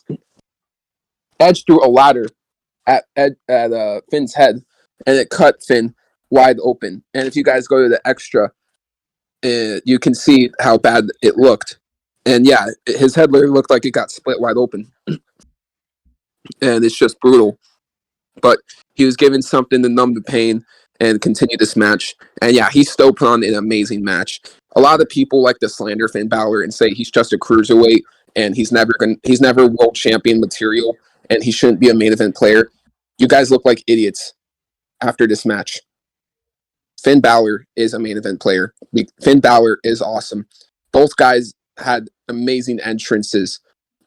Edge's entrance coming out with South of Heaven by Slayer. That was just awesome. So, yeah, Edge got the win. And I know a lot of people are whining about, all the old guys are winning like Ray and Edge. Here's the deal, though. You can't have all the older guys lose all the time, or else it'll diminish who they are. It'll diminish how much they matter. If Edge returned and came back, look at John Cena. He's losing all the time now. And people are starting to care less and less about his matches now because of that. A lot of people, were like, oh, Cena was obviously going to lose against Theory. That's why it didn't really matter to me all that much. Like, there were some people saying that. Like, so, you can't do that to Ray and Edge. You can't do that. So, yeah, I thought this was a 9 out of 10. Yeah, for me, this was a great match. It was kind of fun to me. The whole match was brought to you by the Pope's Exorcist, which made so much sense. I think that's the most perfect movie to brought to you by this Hell in a Cell. That perfectly made so perfectly made into Hell in a Cell. And I love the entrances. The when Edge came out with the Brood was great, and I love that freaking mask, that mirror skull mask. That was amazing with that like demon wings. Holy hell, it looked great, and it just came out so brutally. I loved how they looked. Then Demon came out, original music, original look. I always loved Demon. He was one of my all-time favorites for a long time. Kind of sucked he lost because Demon is supposed to be not like unbeatable most of the time, but that stopped when Roman defeated him. But I freaking loved that Demon entrance. I loved how that face paint, all the paint around his body was so good. It looks great. I was happy to see this match. So I was anticipating this. I always loved Hell in a Cell too. This was a great. Oh, the freaking colored chairs, yeah, it was a bit much, but I think it worked to kind of show between two people. The ingenuity with some of these things was really cool. I was like, I guess that too. When I didn't know that I knew he got busted open. I just thought it was like a ploy. So the refs came in, and then Judgment Day would come in and attack Edge. But no, it was actually a real thing that happened, and it stopped the whole entire match pretty much. So it was really cool to see. I did not know until after that match what actually happened. So it was really interesting to see that, and I was excited to see that coup de grace from the top, the halfway mark of the cage. Man, it looked so good to me, but I didn't just be able to. So it sucked. I think the match, and I loved how Demon Finn Balor just was kept on smiling, snarling like a pretty much like a wild beast inside that cage.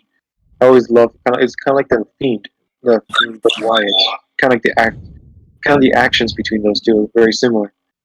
So I really loved this match too. It was probably definitely one of the best matches of the night. 9 out of 10.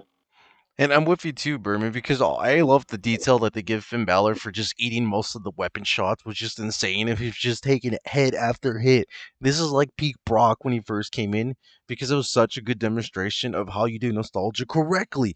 Edge is the GOAT. They used the Hell in a Cell greatly. I know they weren't gonna go for the top, but I hope one day we get that one match. But overall, the quality was just amazing. It was a bit corny with the colored tables and whatnot. It's probably Vince doing that shit anyways because symbolism. And it was a good choice too, just for the fact that Edge finally took the dub. But there's one thing I gotta say, guys. There's one thing that Finn Balor needs to get done. You know what that is? I said, do you know what that is?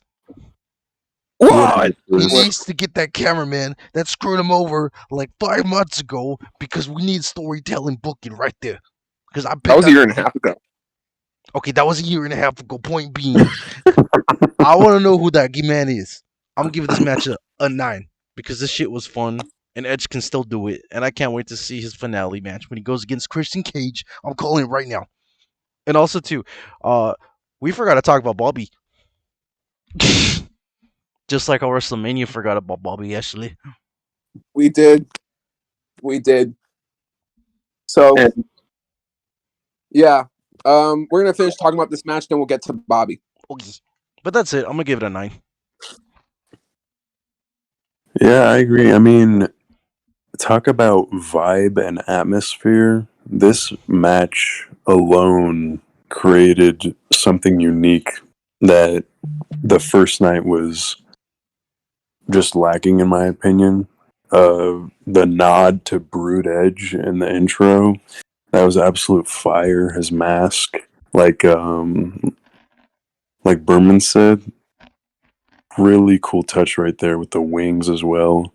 His walkout and then Edge's iconic song, "On This Day." You can't help but sing along. It's the fucking best shit ever. Not to discredit Finn Balor here, but he also performed extremely well. I thought this was going to be a snooze fest, in my opinion, because I've never really been the hugest fan of Finn Balor, but I feel like both parties performed extremely well. Really good wrestling, a lot of tension, and especially with Hell in a Cell, it's always going to be a really good time, whether they're going to get on top or incorporate anything new. It's always a really good guessing game with that, and I had a lot of fun watching it. And I also agree with a 9 out of 10 rating. Good shit. All right. Yeah, now before we talk about the main event, let's talk about Bobby Lashley. Yeah, so Bobby made a little entrance at WrestleMania Night 2 with the Andre the Giant Memorial Battle Royal trophy that he won on Friday Night SmackDown. But it lasted for like 30 seconds. He didn't cut a promo. He didn't have a match, nothing. And if you guys go into the extra, Bobby Lashley was liking a bunch of tweets last night about being off WrestleMania 39. One of the tweets said, he isn't doing anything. Shame on WWE at Triple H. It's the disrespect to a black king. Hashtag greatness. Bobby for me. And then this next one. Come on now, y'all. Y'all gotta do Bobby better than that. Shaking my head. Hashtag WWE. So yeah, Bobby agrees with the people. So, what do you guys think about this? Does Bobby have the right to be angry? Do you guys agree with Bobby? Personally, I feel like I understand his frustration. He had a match planned with Bray Wyatt, and to be honest, they could have done something like LA Knight versus Bobby Lashley. They both could have been on the show. I'm not even a fan of LA Knight. I actually don't like LA Knight at all, and I think he's really fucking overrated. But considering how over he is, he probably should have been on the show in LA. It's LA Knight in LA. I mean, come on. They missed a big opportunity with that. And then, yeah, Bobby Lashley, he deserved better as well. He's one of the WWE's biggest performers, best performers. And yeah, he definitely could have gotten a match at Mania. So I understand his frustration. Yeah, I think the same thing. I'm a big fan of Bobby. I think he's a great wrestler, and I think he should have gotten some screen time, at least like a small match against LA Knight or debut. Like we didn't get we didn't get any debuts at WrestleMania, which is very surprising. Which a lot of people thought, oh, it's gonna be Bobby Lashley versus Randy Orton, or Bobby Lashley versus Big E, but really, it was nothing. Nothing happened with Bobby, and nothing happened with debuts. So it was very, very lackluster with Bobby. And I really feel that Bobby Lashley should have gotten a match at WrestleMania 100%.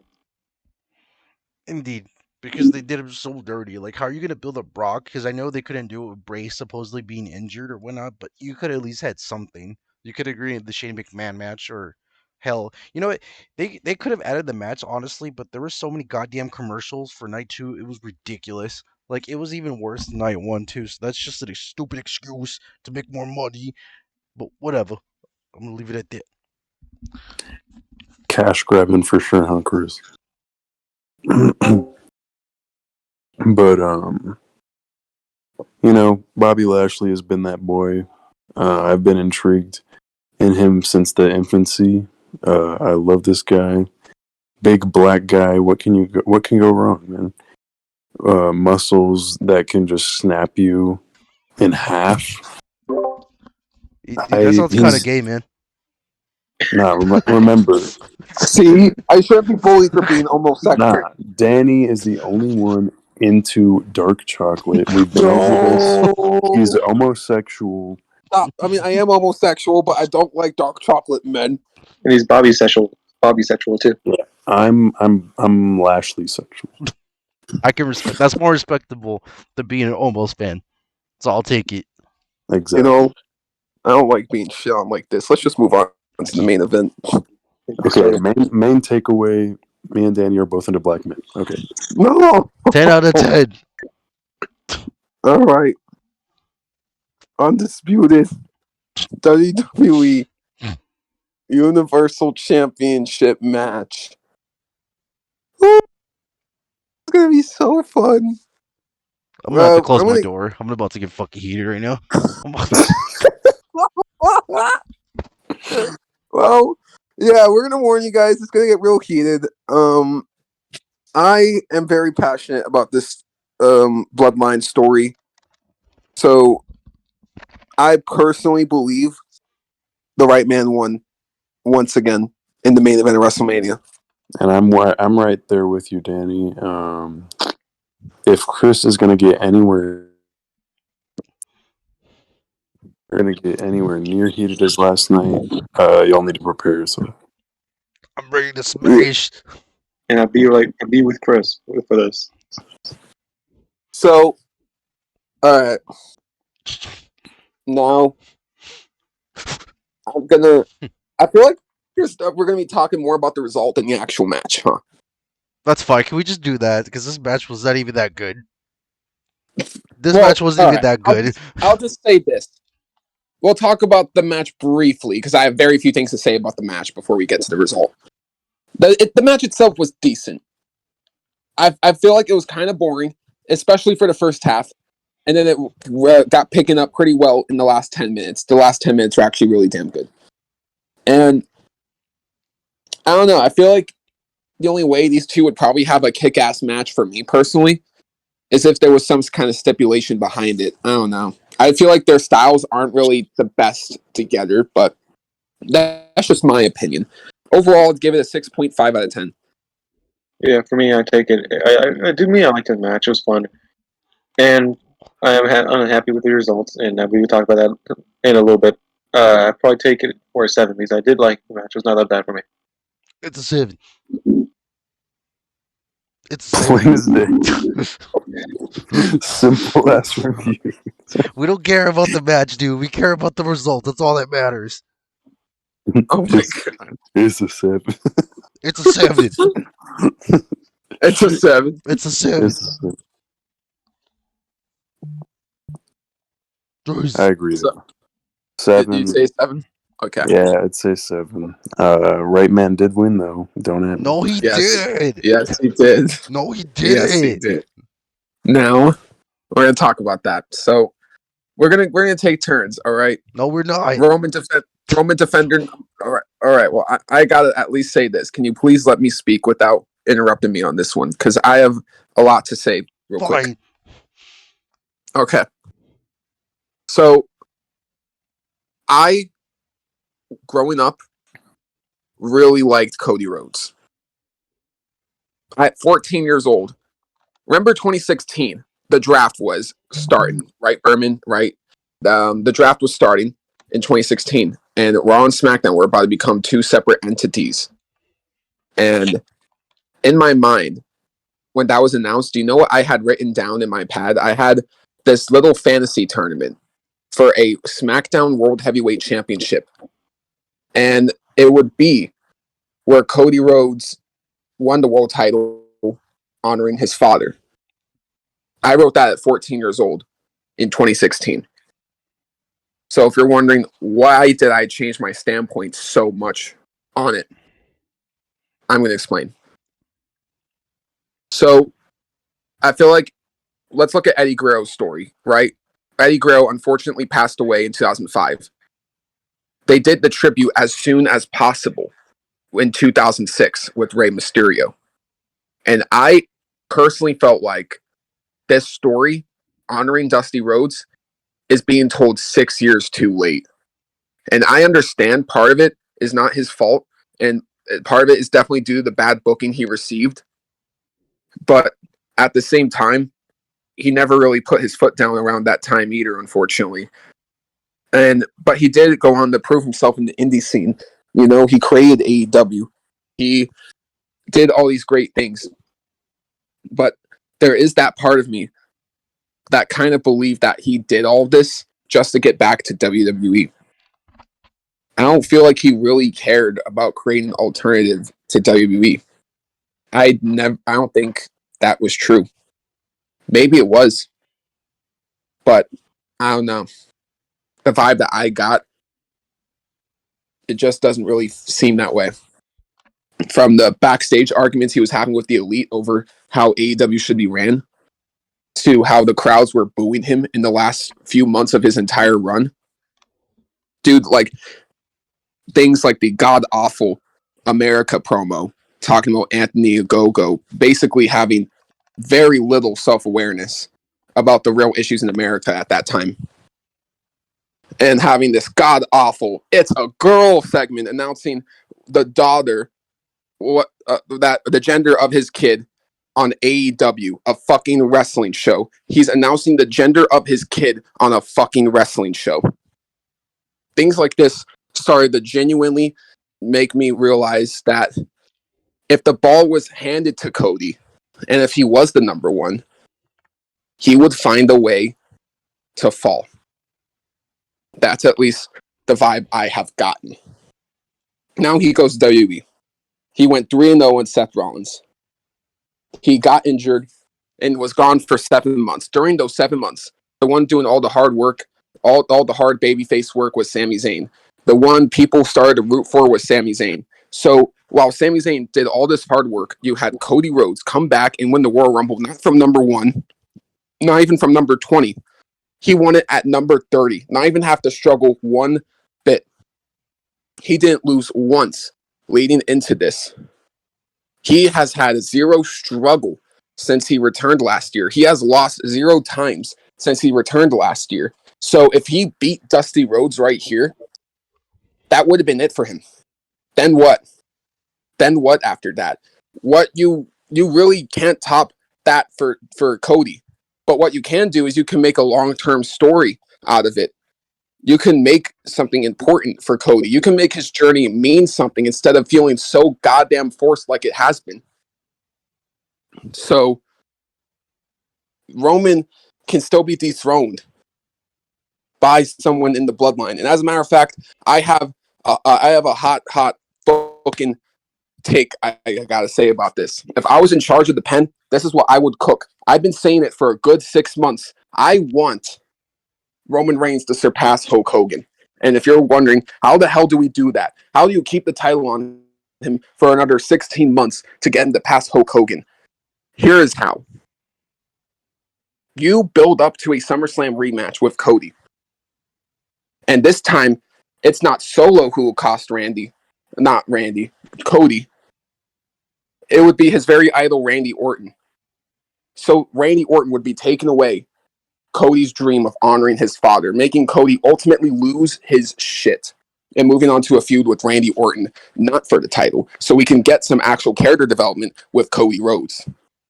And as for Roman, he can go on and start fighting his own family, because his own family will start to see right through him. He can start scolding the Usos for losing the tag titles at WrestleMania, start shaming them for losing their WrestleMania match, yet he won it.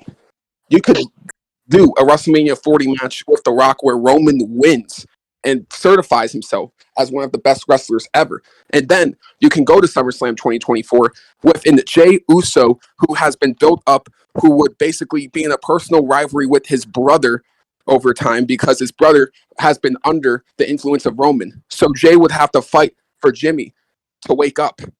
So SummerSlam 2024, Jimmy super kicks Roman and helps his very own brother Jey be the one to beat the one. End the story the exact way it has started. That is the real way it should end. And WWE are taking the right footsteps to doing what needs to be done. And even if that doesn't happen, there's the other side of the coin where Cody's going to win in the rematch at SummerSlam.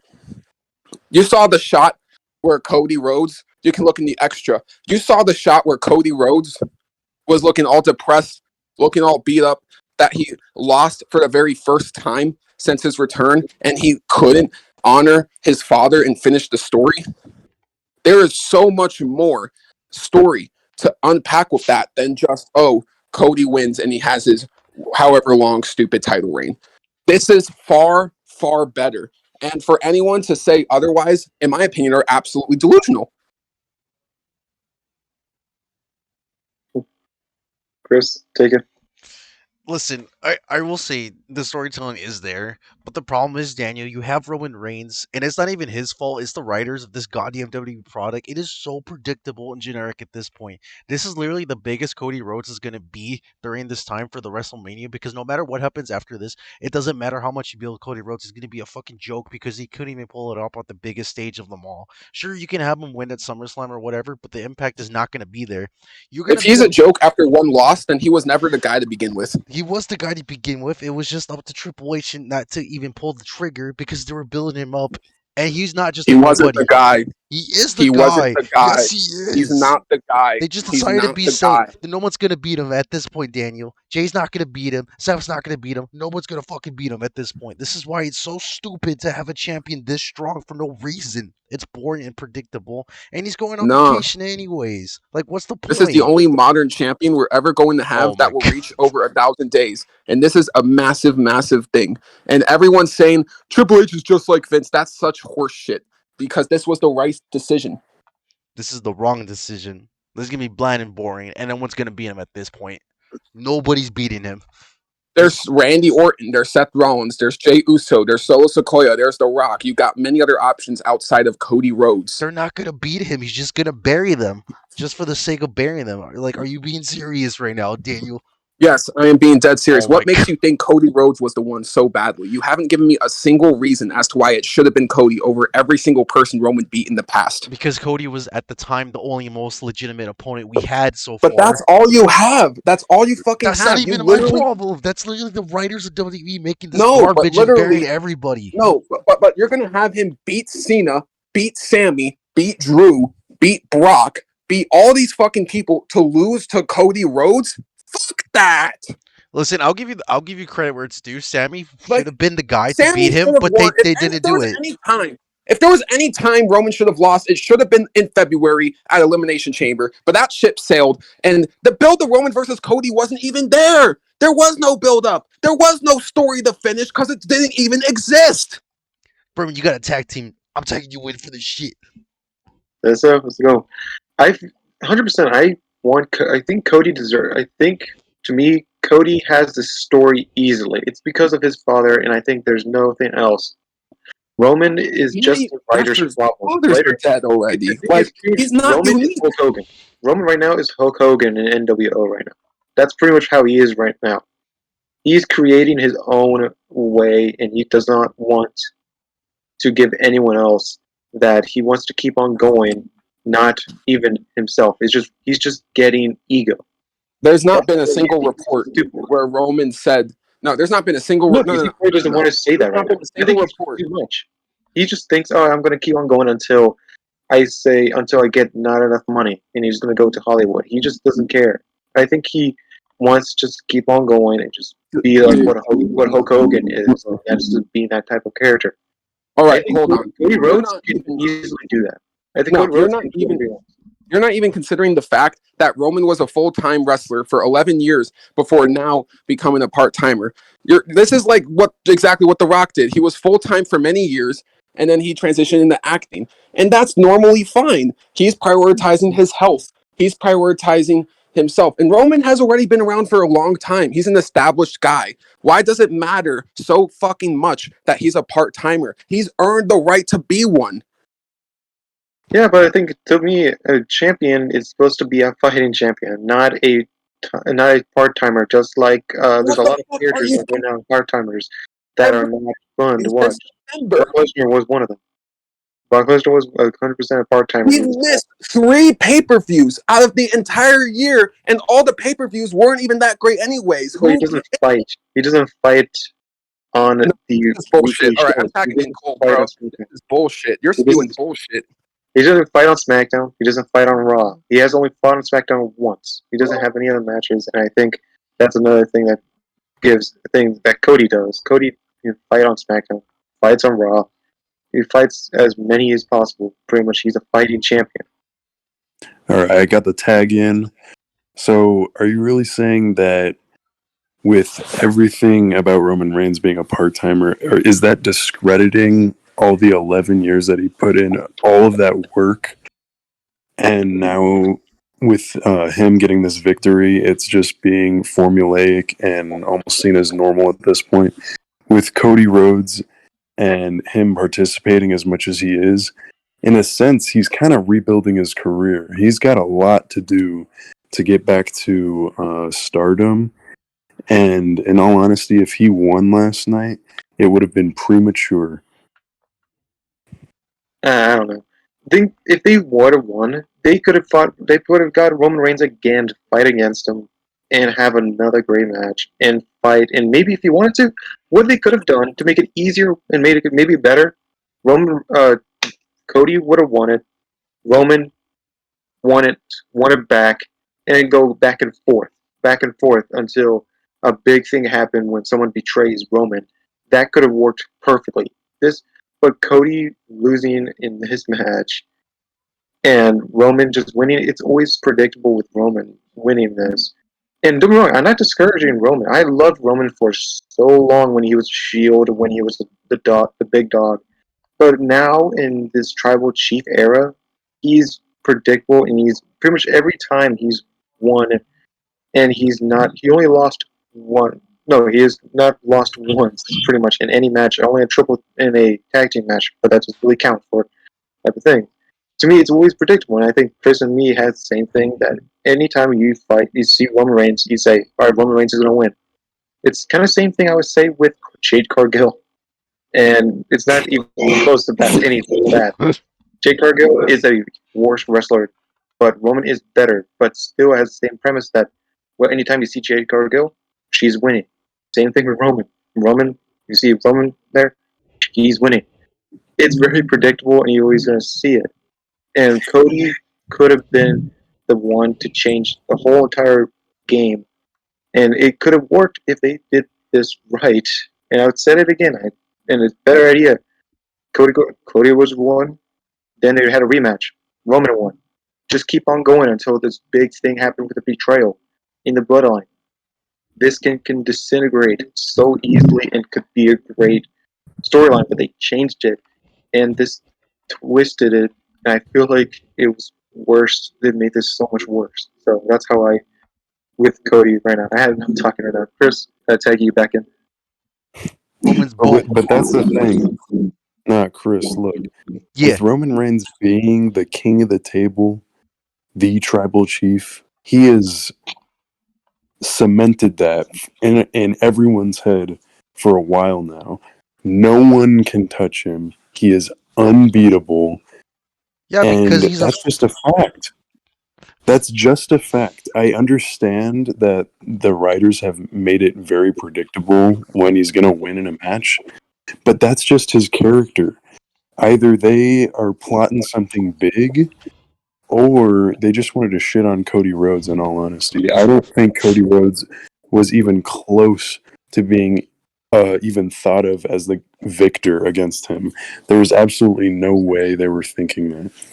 it's just so dumb and just played to the save to the tune because it doesn't even matter if he's gonna go to Hollywood. Why even do this? It's so stupid. Because cement Why him even? as one of the best wrestlers of all time. But he's Because not. he He is. literally cheats He every is. match. What are you talking about? No, he doesn't. But okay. I know I he really doesn't. do. I do think, though, that this is all a ploy just to get Roman Reigns to break that 1,000-day record and get him above Hulk Hogan, because we really do need modern wrestlers in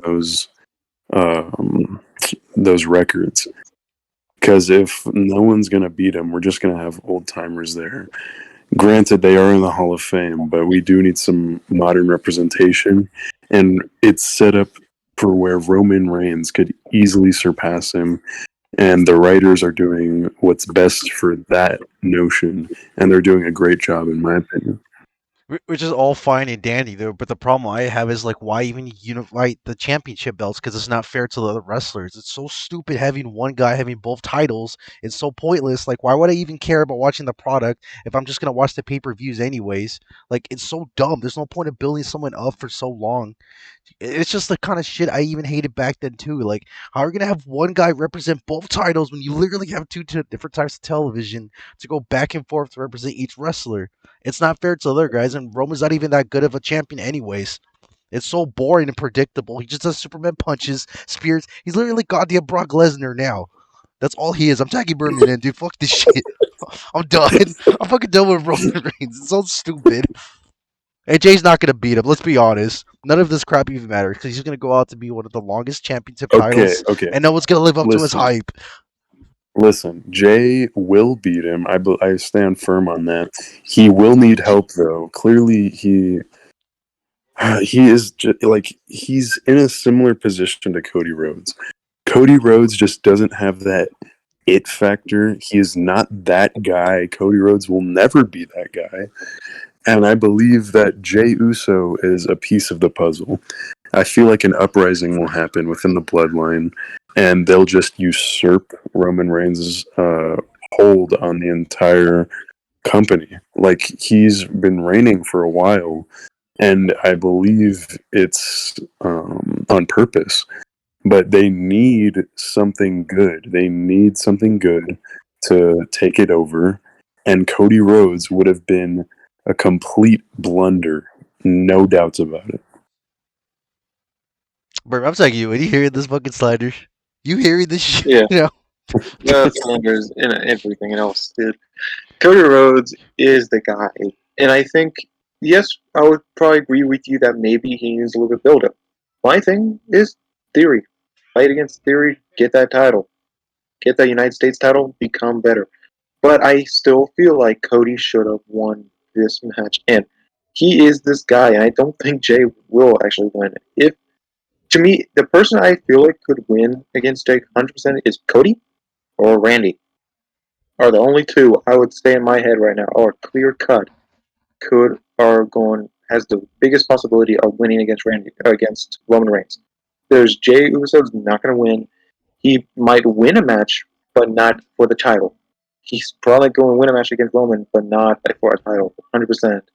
It's not going to happen. I would say only Cody and Randy are the only two who can acknowledge that they can win against Roman and be the champion. There's no one else, and I think Roman and Jay will only be a match which no title is going to be on. And I do agree with something else too. I agree with Chris too on this other thing that having two championships on one guy is stupid. And I heard from Triple H from not rumor I think, but Triple H did sign off that he will be making a new title belt. I'm hoping that this is true, and he will make this title belt soon, today, or like today on Monday Night Raw, SmackDown, saying, "Hey, a championship will be coming to one of these, so it will be completely different." And this is why Roman Reigns is going to get 3 titles. No! He's going to get 3. He's going to win all of them, and he's going to fucking rule WWE. Yeah, fuck fuck all no, You know no, what? fuck no, that is too stupid. You know, AEW's better anyway. Someone Fuck else, Cody Rhodes WWE. needs to take that title. Someone else. Danny, come in here. Danny, All right. just ask you. Fucking that. Fuck you guys for even slandering Roman off.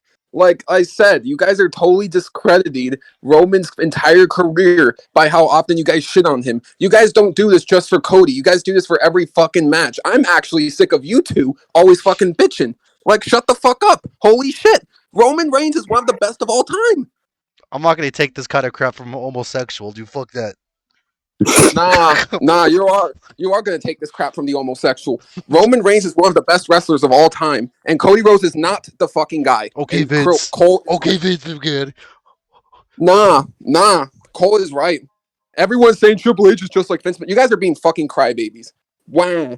Cody Rhodes lost when he didn't have enough build-up. Wah. You know what? Like, come on. Who's sitting on Roman Reigns' dick now? Is it? Nah, bro. Y'all are riding Cody by complaining this much about the fact that he lost. We're not the only ones. Literally, everyone on Twitter made it trending for like 4 hours straight. Yeah, people who live on Horrible. the internet. People who just live on the internet. WrestleMania. Pretty much like 75% The of crowd were WrestleMania. cheering. The crowd cheered when Roman won. You guys are being delusional. Those guys are from Los Angeles, Half dude. They're of the not people were people. booing. No, what? Who was booing? Who was booing? I did not see any booing on my TV. I haven't seen booing myself. That's all I gotta say, bro. Honestly, Roman Reigns should lose to someone in his story. Cody is not in his story, and more importantly, Cody is not the guy. I know it was you that drew that chicken in the fucking ring. I know that was you. You son of a bitch. Yeah, I don't see what you guys see in Cody as the guy. He's a great top guy. He's not the top guy. Then no one's gonna do it. Oh, Dude, the only thing I could probably agree with Berman on is Randy Orton would be fucking huge. Because if you kind of think about it, Randy Orton never won a main event of WrestleMania. Sure, he main evented WrestleManias, but he never won the main event. And, he still had a huge career. But if he beat Roman, that would basically be the legendary cap of his entire career. Like the golden statement, So I would kind of agree with Berman on Randy. Okay, I'll give Berman that. But Danny, also educate him on all the other prospects that could potentially take him. Right. Solo Sikoa. Cody Rhodes, seeing Solo Sikoa as the Cody Rhodes of legacy back in Randy Orton's legacy, telling him he's not ready. There's a story we could do with that. There's The Rock, who is the real head of the table. We could do a story with that. There's also Jimmy Uso, who has kind of been in the shadows of literally everyone in the entire storyline. There's that. And then, of course, Jey Uso, the same way the story started, it can be the way it ends. We have so many options. You guys saying there's no one left is absolutely slanderous. No, 100% too, because Rock is never going to win because he's going to be in Hollywood all the time. Solo, I don't think so until he wins a freaking title and a half. Intercontinental title is the only one he cares he should take if he's going to want to go against Roman. He needs to take a singles title, before even taking Roman in anything else. Jimmy, I held to that now. I don't think so. Yeah, I don't think he is. Same thing. It's going to be the same thing with Solo. A tag team. Anyone, Jey Uso, Jimmy Uso, Solo Sikoa needs a single title.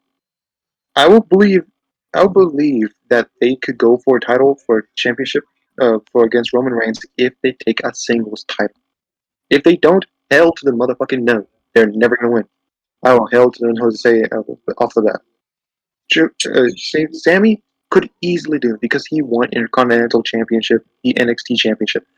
That's perfectly fine. See, that's another name we agree on. Sami Zayn. We can agree on that one too. See, there are other options.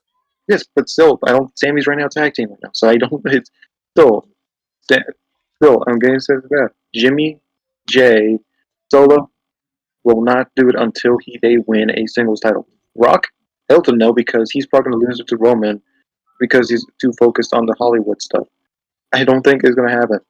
The only ones are Randy, Cody, and Sammy, and maybe I say Kevin Owens too. I would give that too. What about Seth Rollins? Well, no, if anything, he's going to go against Cody. He's going to go against another Cody and probably get a win against Cody. I would think that, but no. There's all those I just mentioned right now. I think I said enough right now. I think we'll just finish off the main ratings. Does anyone care about a possible spoiler for tonight for Raw? Does anyone care? I do. Give me all of it. Give me all of it. Oh, you do? Oh, god damn Yeah. it! Never mind. God damn it! Say it after the podcast. I can't even say it after the podcast. Point being, fuck right. Roman Reigns. We hate Roman Reigns. Fuck you, Triple H. We love Roman Reigns. We hate Homo Roman sapiens. Reigns is fire. Yeah, Homo sapiens can go die, but Roman Reigns. Cole, we were on the same page for a good while there. We were, and I'll respect that to the day I die. Omos can suck your cock now. You know what? Yeah. Sure, that can happen. See, now he's homo, guys. He's homo. See, I am Homo sapien. All right, that was stupid. Let's just end off the video. So, overall, night 2 I thought was an 8 out of 10. Great night. Yeah, me too. I would say 8. Actually, I'm going to say 8.5 for me. I'm gonna give it a 7. I'm giving that shit 9.5. That was my favorite night and probably my favorite pay-per-view in a while. Hell yeah. I had a really good time. So, overall, I rate the entire weekend an 8.5 out of 10. One of the best WrestleManias of all time. I gotta give it for me a 9. I really love this Mania. I'm just gonna give it a 7.5. You guys are crazy. You guys are crazy. Okay, Chris, I'm gonna lean more towards you. I'll definitely give it like probably a 8, maybe a 8.25 if I'm getting a little too technical, but 8. I'll stand firmly at 8. Okay, for sure. So, thank you all so much for watching. I've been Daniel. I've been Berman. And Chris. And we'll I've been see you all. Cole. Oh, yeah, and I forgot you were here. Sorry. No, Oh, just fuck you. Typical Roman Reigns fans. Not thinking of others. all right. Well, take it easy, fellas. Later, Slant.